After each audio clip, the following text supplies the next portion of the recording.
Sir ఇప్పుడు అమరావతి సంబంధించి గతంలో జగన్మోహన్ రెడ్డి 3 రాజధానులు అంటే ప్రతిపక్షంగా ఆ రోజు చాలా విమర్శలు చేశారు. ఇదే ఈ రోజున కూటమి ప్రభుత్వం జోనుల వారీగా 3 జోన్లు ప్రకటించింది. దానికి దీనికి తేడా ఏంటంటారు? ప్రభుత్వం 3 రాజధానులు అనేది రాష్ట్రాన్ని 3 ముక్కలు చేసేదానిగా ఉంది. అది ప్రజల్లో మనకి రాబోయే కాలంలో అనైక్యత తీసుకురావడానికి ఉపయోగపడిద్ది. అట్లాగే ప్రాంతీయ ఉద్యమాలు అది రావటానికి కూడా దారితీసిద్దని చెప్పి అందరూ వ్యతిరేకించారు. రాష్ట్రానికి ఎక్కడైనా కానీ భారతదేశం మొత్తం ఒకే రాజధాని అన్ని రాష్ట్రాల్లో ఉన్నప్పుడు మనకి ఒకే రాజధాని ఉండాలనేది పాలసీగా అన్ని పార్టీలు కూడా, ఒక వైసీపీ తప్ప పోరాడిని. ఇప్పుడు కూడా 3 జోన్లు చేసుకొని ఆ ప్రాంతాలను అభివృద్ధి చేయాలని తప్ప సేమ్ అదే విభజన చేయాలని కాదు. గతంలో జగన్మోహన్ రెడ్డి ఏదైతే పేర్లు చెప్పారో అదే పేర్లు ఇప్పుడు కూటమి ప్రభుత్వం చెప్తుంది. Amaravati zone, Visakhapatnam zone, Rayalaseema zone. జోన్లు వారీగా అధికారులను కేటాయించి ఇప్పుడు వర్క్ డివిజన్ జరిగితే కాన్సన్ట్రేషన్ చేసి ప్రధానమైన సమస్యల మీద వాటిని పరిష్కరించి అభివృద్ధి చేయడానికి అవకాశం ఎక్కువ ఉంటుంది. కాబట్టి జోన్లు వారి డివైడ్ చేసి జోన్లు వారి అధికారులు కేటాయించి అక్కడ ఉన్న ఇష్యూస్ మీద పనిచేసి డెవలప్మెంట్ చేయాలని, అంతే తప్ప విభజన చేయాలని కాదు. ఎప్పుడైనా పని విభజన జరిగితే ఇష్యూస్ మీద ఫోకస్ పెరిగిద్ది. అక్కడ ఉన్నటువంటి రోడ్లు కావచ్చు, మౌలిక వసతులు కావచ్చు, ఇష్యూస్ మీద డెవలప్మెంట్ చేయడానికి బాగుంటుంది అనేదే ప్రభుత్వ ఆలోచన. సార్ ఇప్పుడు ఆంధ్రప్రదేశ్ సంబంధించి చూస్తే రాష్ట్రంలో ఉన్నటువంటి ఎవరైతే అణగారిన వర్గాలు ఉన్నారో గతంలో కంటే ఇప్పుడు ఏదన్నా పథకం అడిగితే మీరు ఏ పార్టీ అనేది ప్రశ్నిస్తున్నారు. పార్టీని బట్టి పథకాలు ఇస్తారనేది ఒక ఆరోపణ. దీని మీద ఎలా స్పందిస్తారు? ఇది ఎక్కడా కూడా లేదన్నా తప్పది. ప్రభుత్వం ప్రతి ఒక్కళ్ళకి కూడా సంక్షేమ పథకాలని అందించేదానికే కృషి చేస్తుంది. గత వైసీపీ ప్రభుత్వం చేసినట్టు పార్టీలు చూసి మొఖాలు చూసి సంక్షేమ పథకాలు కూటమి ప్రభుత్వం అమలు చేయట్లేదు.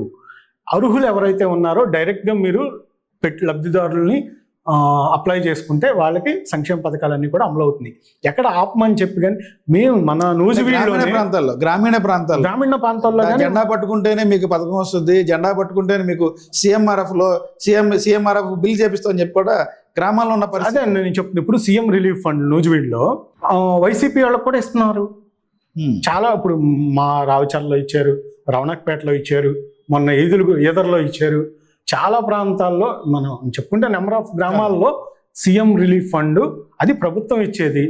ఎవరో కూడా వ్యక్తిగత జేబు అది ఒకవేళ ఎక్కడన్నా ఉన్నా తప్పది. మన డబ్బులు ఇవ్వట్లేదు. వాళ్ళు నిజంగా లబ్ధిదారులు ఇబ్బందులు పడుతున్నారు. ప్రైవేటు హాస్పిటల్లో ట్రీట్మెంట్ తీసుకుని వాళ్ళు ఆర్థికంగా నష్టపోయి ఉన్నారు. కాబట్టి ప్రభుత్వం వాళ్ళకి ఇచ్చిన అవకాశాన్ని మనం ఎవరు అడ్డుకుంటాకి? అది ఎక్కడ జరిగినా తప్పే, కానీ అది జరగట్లేదు. అది వైసీపీ వాళ్ళు విమర్శలు తప్ప వైసీపీ వాళ్ళకు కూడా సీఎం రిలీఫ్ ఫండ్లు ఇచ్చినవి చాలా ఉన్నాయి. మరి ఇప్పుడు గతంలో మీ మీద కొన్ని ఆరోపణలు వచ్చినాయి, కొంత మీడియాలో కూడా ట్రోల్ అయింది, మీ దృష్టికి వచ్చే ఉంటుంది. గత గవర్నమెంట్లో తోటపల్లి సంఘటన, తోటపల్లి ఇష్యూ చూస్తే జనసేన పార్టీ వైసీపీ పార్టీ మధ్య 2 కార్యకర్తల మధ్య విభేదం వచ్చింది, ఘర్షణ జరిగింది. ఆ టైంలో పార్టీని అంటే శివరామకృష్ణ అంటే పార్టీ సిద్ధాంతాన్ని నమ్ముతాడా, కులాన్ని కమ్ముగాస్తాడా? ఖచ్చితంగా పార్టీ సిద్ధాంతాలు పవన్ కళ్యాణ్ గారి ఆశయాలకు అనుగుణంగానే శివరామకృష్ణ పనిచేస్తాడు. దానిలో ఎటువంటి రాజీ లేదు. అప్పుడు తోటపల్లి జరిగిన సంఘటనలు ఎందుకు శివరామకృష్ణ వైసీపీకి సంబంధించినటువంటి మీ బంధువులకి మీరు సపోర్ట్ చేశారు? అదే చెప్తాను. అక్కడ అంటే జనాలు ఒక కంక్లూజన్ రావాలి. అవును, ఖచ్చితంగా మీరు ప్రజలు ఏదైతే నా నుంచి ఎవరిని కోరుకుంటున్నారో పదే ట్రోల్ అయింది ఆ వీడియో. ఎస్, కరెక్ట్ అన్న. అది ఏంటంటే అక్కడ తోటపల్లికి చెందిన వైసీపీ నాయకుడు జనసేన జెండా మీద మూత్ర విసర్జన చేసేది అనేది ఇష్యూ. అది ఓకే. మనం జనసేన పార్టీ అధికారంలోకి వచ్చిన తర్వాత పవన్ కళ్యాణ్ గారు కానీ చంద్రబాబు నాయుడు గారు కానీ చెప్పారు, మనం ఎవరి మీద కూడా టార్గెట్ చేసి కేసులు పెట్టొద్దు, అక్రమ కేసులు పెట్టొద్దు అని చెప్పి స్పష్టంగా చెప్పడం జరిగింది. మనం అవి ఫేస్ చేసి వచ్చాం, అక్రమ కేసులు ఫేస్ చేసి వచ్చాం. మనం కూడా అధికారంలోకి వచ్చాక అదే పని చేస్తే వైసీపీకి మనకి తేడా ఉంది. మా అధినేత చెప్పిందే నేను పాటించాను. అక్కడ మూత్ర విసర్జన చేస్తే మనం కేసు ఏం పెట్టాలి? మూత్ర విసర్జన చేసి జెండాను అవమానపరిచాడు, మా పార్టీని అవమానపరిచాడు అని చెప్పి మనం కేసు పెట్టాలి. అంతేగాని అక్కడ లేని అతన్ని తీసుకొచ్చి అక్రమ కేసు SC/ST అట్రాసిటీ కేసు మనం ఎలా పెట్టిస్తాం? అది జనసేన చేసినా తప్పే. దానికోసం నేను నిలబడ్డా. మా అధినేత చెప్పిందే నేను చేశాను.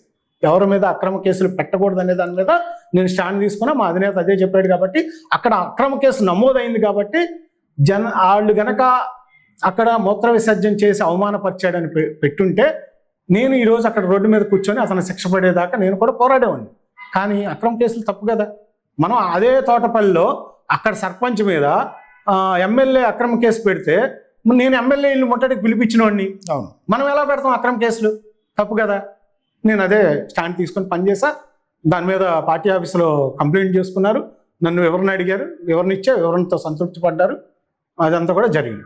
గతంలో కావాలని కొంతమంది బురద జల్లుదాం, విమర్శలు చేద్దాం, శివరామకృష్ణన్ ఏదో చేద్దాం, అది సొంత పార్టీ వాళ్ళే కొంతమంది దాని మీద చేయడం జరిగింది. అక్కడ ఏదైనా చేసింది కూడా మీ జనసేన, మా జనసేన వాళ్ళే చేశారు. ఎక్కడా కూడా నేను పార్టీ లైన్ తప్పి పని చేయను, పార్టీ లైన్లోనే పనిచేస్తాను. ఇప్పుడు గతంలో మీరు కృష్ణా జిల్లాలో ఉన్నటువంటి ఏదైతే ఉందో నూజివీడు నియోజకవర్గాన్ని ఏలూరు పార్లమెంట్లో కలిపినప్పుడు మాది ఎన్టీఆర్ జిల్లాలో కలపాలని చెప్పి పెద్ద ఉద్యమం చేసుకొచ్చారు గత గవర్నమెంట్లో, జగన్మోహన్ రెడ్డి లాస్ట్ టైంలో, జిల్లాల పునర్విభజన టైంలో. మరి ఈ రోజున మీ పార్టీ అధికారంలో ఉంది, కూటమి ప్రభుత్వం అధికారంలో ఉంది. అధికారంలో ఉండి కూడా మీరు కూటమిలో ఉండి కూడా ఆందోళన చేస్తున్నారు. ఇదే విషయాన్ని మీ పార్టీ అధిష్టానం దృష్టికి మీరు ఎందుకు తీసుకెళ్ళట్లేదు? నూజివీడులో కూడా మన అఖిల పక్షంతో ఆల్ పార్టీస్తో మీరు కూర్చొని ఆందోళన చేశారు. మేము వైసీపీ ఏదైతే మనం పార్లమెంటు వారి ఒక జిల్లాలు చేయాలని అప్పుడు భావించిందో, ఆ రోజు మనం కృష్ణా జిల్లాలో పుట్టినప్పటి నుంచి ఉన్నాం. అవును, దాదాపు 1931 నుంచి మన రెవెన్యూ ప్రాంతం నూజివీడు. దాన్ని తీసుకెళ్ళి మనకంటే వెనకబడిన ఏలూరు జిల్లాలో కలపొద్దు అని చెప్పి మనం కోరటం జరిగింది. అట్లాగే దాని మీద పెద్ద ఎత్తున మీరు చెప్పిన విధంగా దాదాపు రౌండ్ టేబుల్స్ పెట్టాం, రకరకాలు చేసాం, నిరాహార దీక్షలు చేసాం, 72 గ్రామాల్లో జీబీ యాత్ర చేసాం, 1,00,000 కరపత్రాలు, 25,000 సంతకాల సేకరణ, నూజివీడు సబ్ కలెక్టర్ ఆఫీస్ నుంచి విజయవాడ పాదయాత్ర, ఆనాటి కలెక్టర్ గారికి 25,000 సంతకాలతో కూడిన వినతి పత్రం, ఇవన్నీ కూడా ఇచ్చాం. ఆ నోటి ప్రభుత్వం మొండిగా వ్యవహరించింది. నూజివీడు ప్రజల ఆకాంక్షలను పట్టించుకోలేదు. దాన్ని ఎన్నికల హామీల్లో భాగంగా చంద్రబాబు నాయుడు గారు నూజివీడు వచ్చినప్పుడు ఎన్నికల ప్రచార సభలో సాక్షాత్తు చిన్నగాంధీ బొమ్మ సెంటర్లో మాట్లాడుతూ మన ఎమ్మెల్యే, ఇప్పుడు ప్రజెంట్ ఎమ్మెల్యే గారు, గృహ నిర్మాణ శాఖ మంత్రులు కొలుసు పార్థసారథి గారి సమక్షంలోనే గత వైసీపీ ప్రభుత్వం ఎంపీ అభ్యర్థి రైట్ సైడ్, లెఫ్ట్ సైడ్ ఒకరు, రైట్ సైడ్ ఒకరు, మధ్యలో చంద్రబాబు నాయుడు గారు హామీ ఇచ్చారు. ఇది వీళ్ళిద్దరిని గెలిపించండి, నూజివీడిని ఎన్టీఆర్ జిల్లాలో కలుపుతాం, మీ చిరకాల వాంఛన ఏదైతే మీరు ఇబ్బందులు పడుతున్నారో ఆ సమస్యలు మేము పరిష్కరిస్తాం, జగన్ ప్రభుత్వం ఎలాంటి తప్పులే చేస్తే వాటిని మేము అధికారంలోకి వచ్చేసి సరి చేస్తామని చెప్పి హామీ ఇచ్చారు. అట్లాగే అంతకు ముందు ఒకసారి వచ్చినప్పుడు కూడా హామీ ఇచ్చారు. మేము కూడా అనేక సందర్భాల్లో వాటి మీద రిప్రజెంటేషన్ ఇచ్చాం. ఏదైతే కమిటీ ప్రభుత్వం ఉప సంఘం వేసిందో మంత్రులతో వాళ్ళని వెళ్ళి కలిసాం. వాళ్ళు వెళ్ళి కలిసినప్పుడు మీది ఎన్టీఆర్ జిల్లాలో కలుపుతున్నాం, మేము ప్రపోజల్ పెడుతున్నాం, మీకు పాజిటివ్గా ఉందని చెప్పి మంత్రులందరూ కూడా మాకు స్వయంగా చెప్పారు. సడన్ గా మొన్న జరిగినటువంటి దీనిలో ఈ 9 జిల్లాలను యథాతథంగా ఉంచుతున్నాం అని చెప్పి ప్రకటించిన పరిస్థితి. అదేమంటే ఏంటి, మిమ్మల్ని కలిపితే దూరంగా ఉన్న నూజివీడిని కలిపితే విజయవాడకి, పక్కన ఉన్న గన్నవరం మెర్మలూరుని కూడా కలపాల్సి వస్తుందంటారు. మీరు వాళ్ళకి హామీ ఇచ్చారా? ఆ ప్రజల్లో అప్పుడు కోరితే మీరు ఎన్నికల హామీ ఇవ్వలేదు కదా.